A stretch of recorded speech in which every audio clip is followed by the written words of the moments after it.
One man's trash is another man's treasure. What are we willing to do to have the things that are important to us? And more importantly, what is important to us?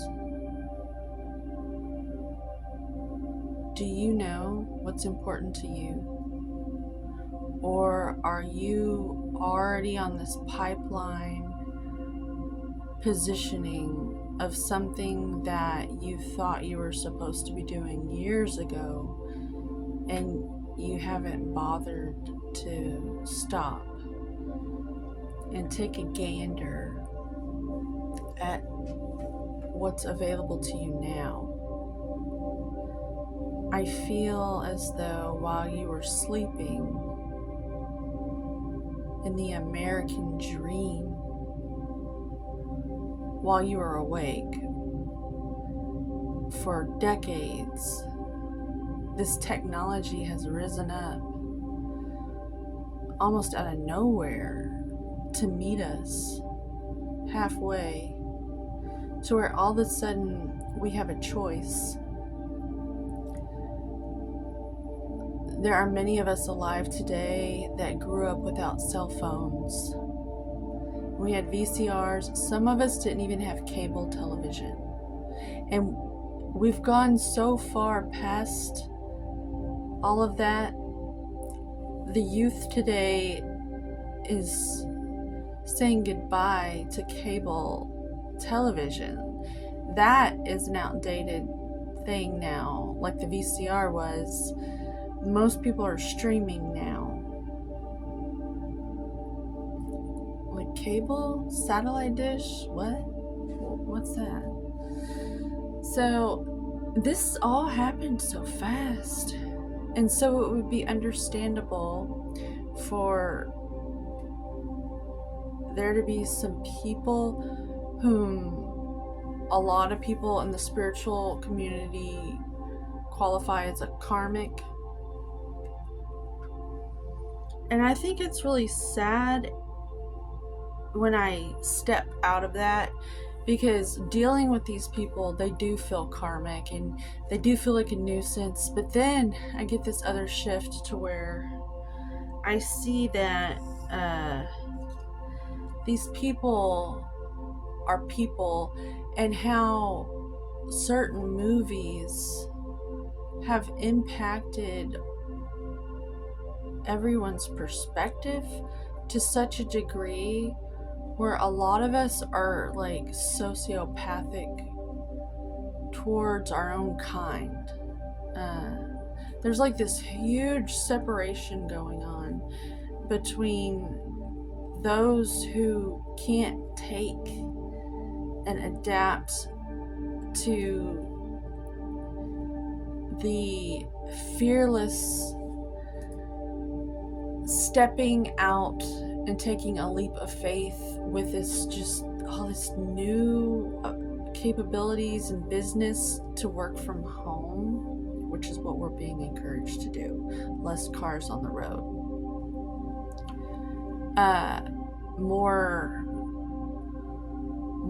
Less is more.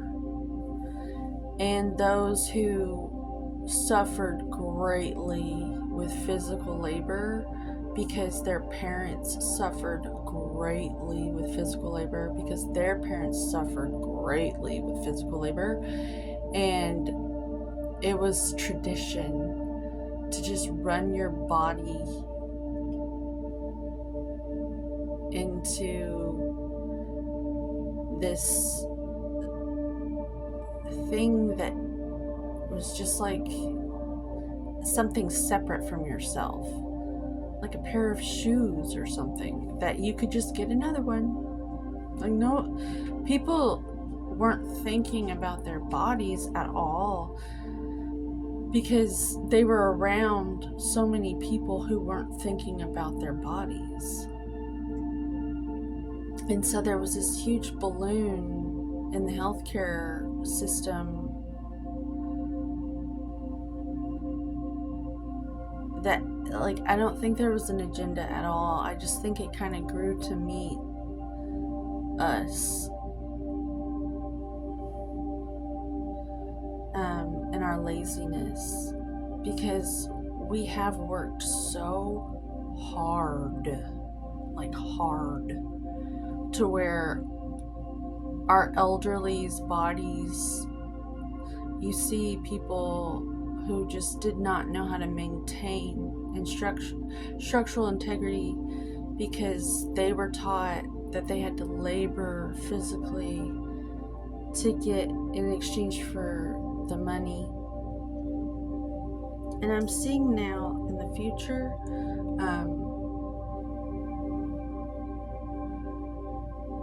those generations that are in between the old and the new, we're like these bridges to where either we're gonna fall apart and follow leaders off a cliff, like on the Korn album. If you've ever followed the woman in the red, the little girl in the red dress, it's All in the Family, that album.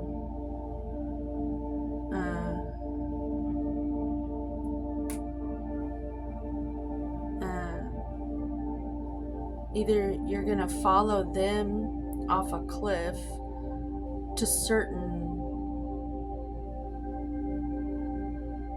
like just a really sad way to spend the rest of your years, or you're going to have to accept the mission impossible to figure out how to be around that generation that's doing that, that's going to tell you you are all wrong if you don't follow them, because they followed their parents and they've waited their whole lives to be in this position of power and to finally get freedom from their oppressors so that they could be the leaders.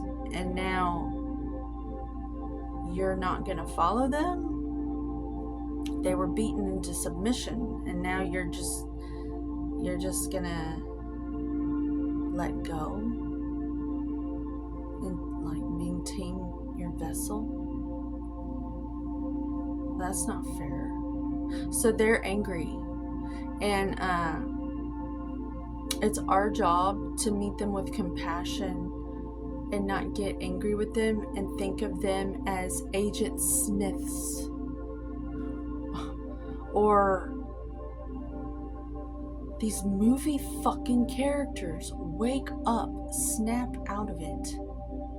I have a master's degree in the couch in Hollywood spirit medicine. I've studied that longer than doctors go to school to become a doctor. We all get good at something. We all master something. And I can see how the film industry can be a beautiful thing for those who don't have anyone telling them what to do. But it can also be something that gets us to see each other as like not even human. Like it isolates us in a way to where you think that these people are like, I see the impact of certain films on our culture and how it gets us to just dehumanize just the random person walking down the street like they're nothing and they're no one. Or how if you get stressed out, you automatically think you need a drink or a cigarette because you've seen it in the movies. It's like so pathetic. Like we need to wake up. There's this movie called Fear and Loathing in Las Vegas, and anyone who's familiar with the film, and I was susceptible to it. My dad died in 98. It came out in 98, but I didn't see it till way later. I had it on VHS several times. I watched it so many times, and then of course I had to buy the DVD. Now it's on Netflix, and other generations are taking part in that film. And I have no ill will towards the people who made the film or the people who are in the film. However, there are certain things in the film, like we found the main nerve. And vagus is the main nerve in the body. And there's 50 states in America, and there's states of consciousness in our bodies, and how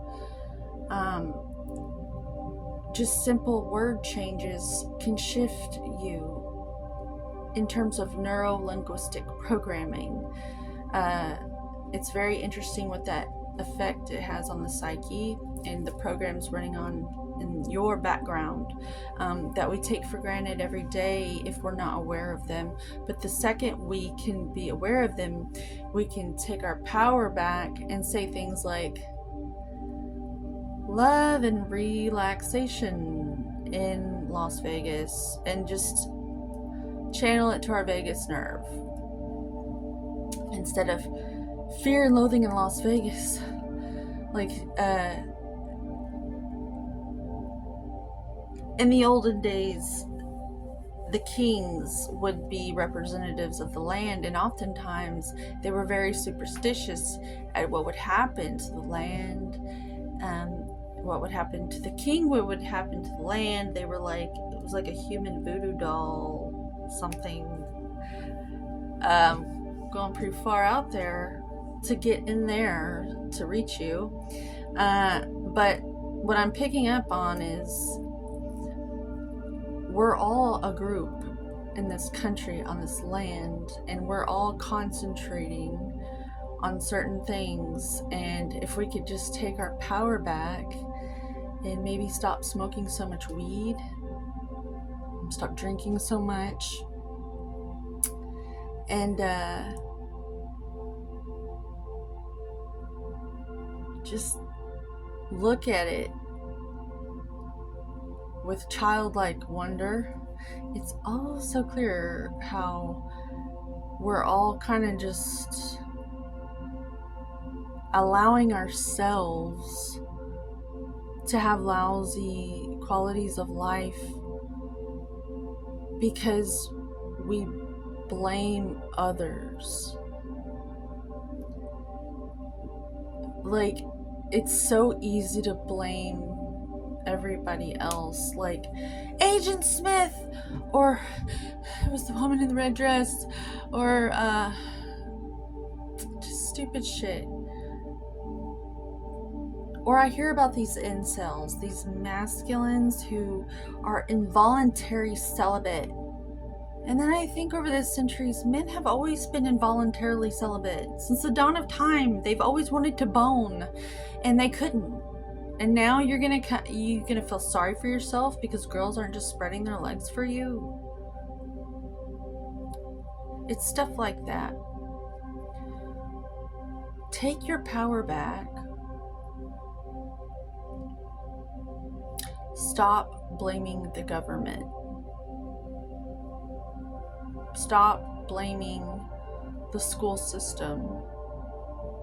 Stop blaming the healthcare system. Start amening, like as an amen. Aim in with your blame in the healthiest of ways. Rip out all the shame and guilt because it's just keeping you in quicksand, in a loop of justifying why you're procrastinating. Like, it's keeping you in a procrastination loop.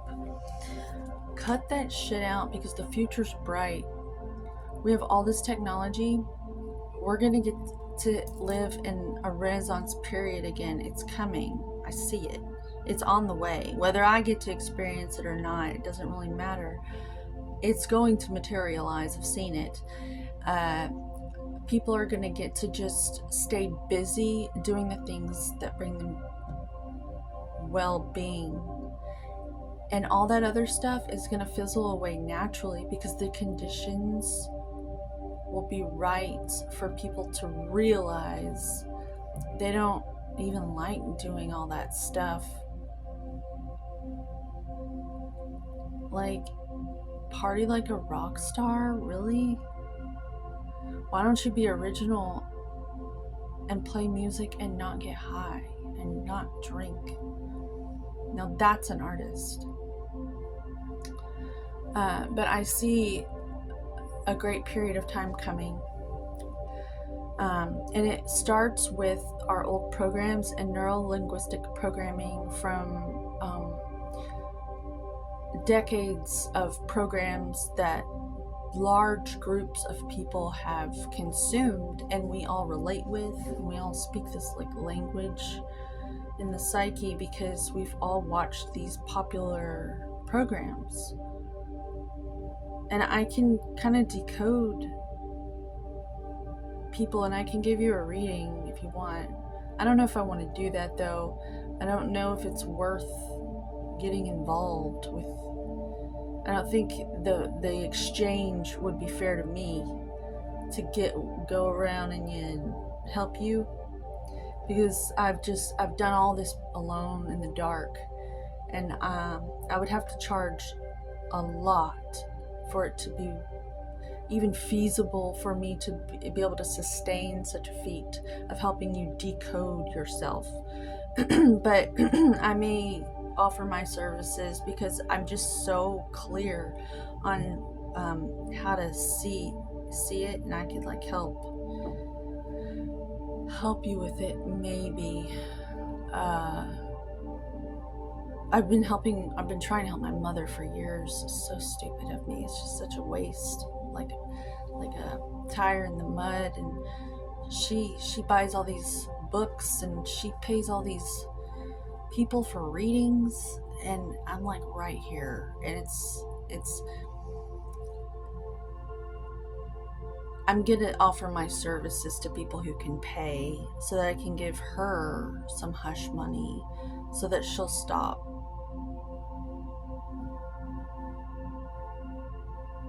keeping me in the conditions I've been in for a very long time.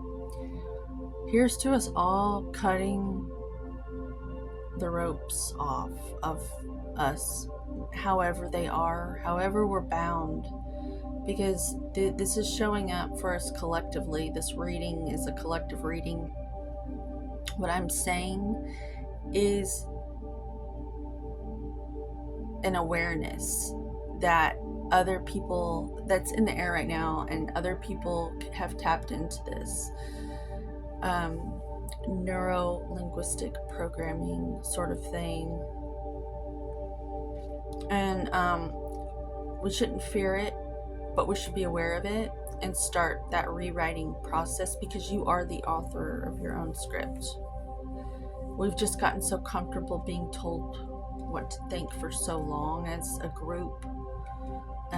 It's going to take a lot of rocket fuel to get yourself off the ground.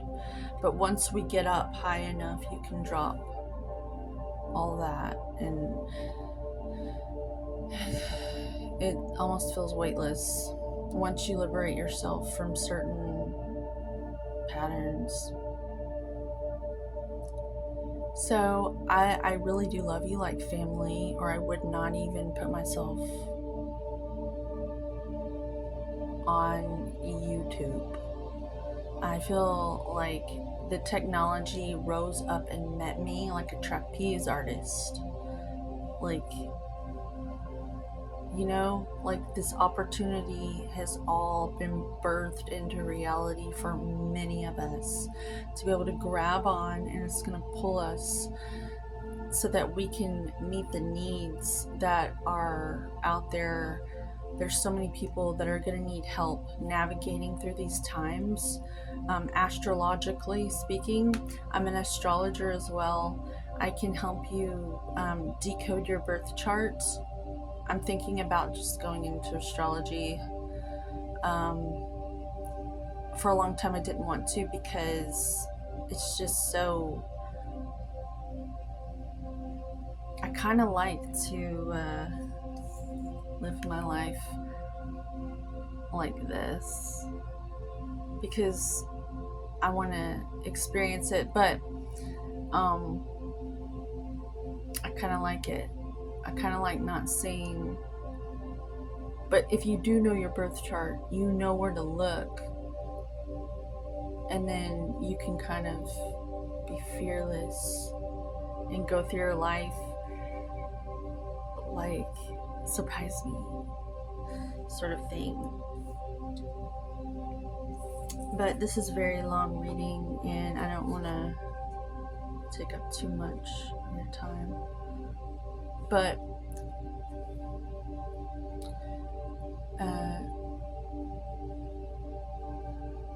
just get grounded. You actually have all the answers you need in your central pillar, your central intelligence.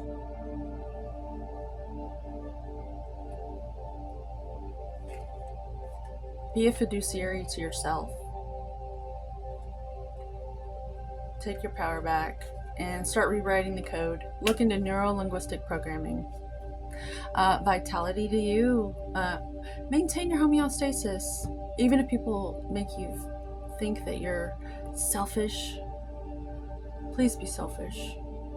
Because if you're not maintaining your homeostasis, you're actually a shellfish or like a cancer, like in a bad way, where we want you to be selfish in a harmonious, happy crab, exalted mother, home and hearth, healthy well-being sort of way, so that you can hold space for those who really do need you, like the youth that are coming up and are gonna have to take over one day.